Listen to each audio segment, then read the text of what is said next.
Write an equation with the given information. All right, so we're given 2 points. First, we need to get our slope.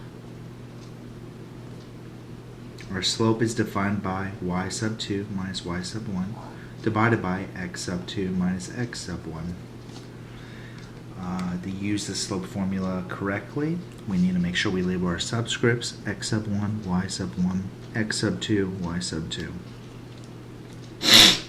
So from here, let's get at it.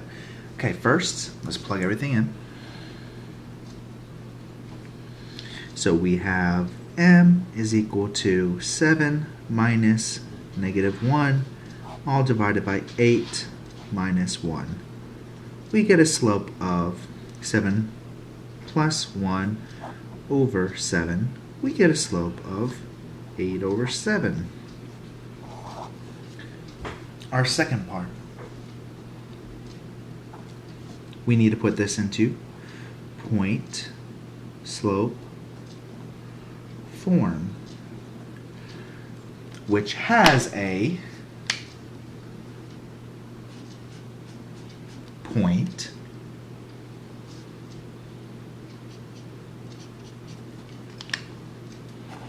and a slope.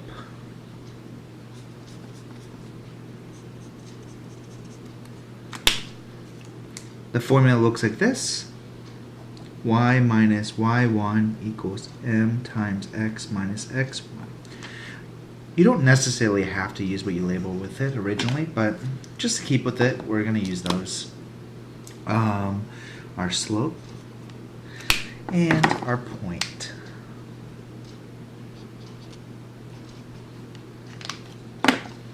So let's get the second step in, move it up a little.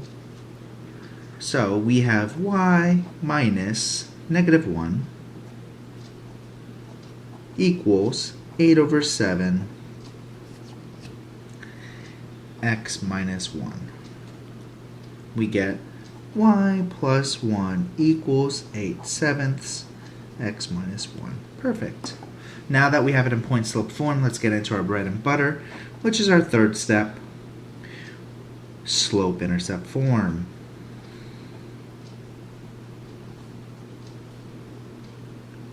The main difference here is it makes it easy to graph when it's in slope-intercept form and the y is isolated. Y equals mx plus b. So in essence,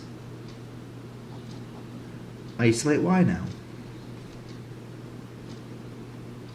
So we just have to subtract 1 at the end. But first, let's distribute.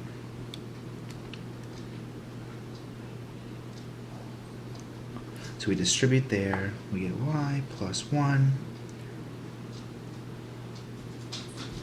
equals 8/7 x minus 8/7. Here, I'm going to subtract 1. So we get subtract 1, get y, which is isolated, is equal to 8 over 7x minus 8/7 minus 7 over 7. 7 divided by 7 is 1. I'll move it up so we can see the final steps. But the reason why we have to put it like this is because we need a common denominator. Negative 8 minus 7 gives us negative 15 over 7. So our final equation would look like this. Y is equal to 8 over 7x minus 15 over 7. You can leave it like this, or you can simplify, but I'm just going to keep it like that. Alright, we finished the objective and made an equation from the given information.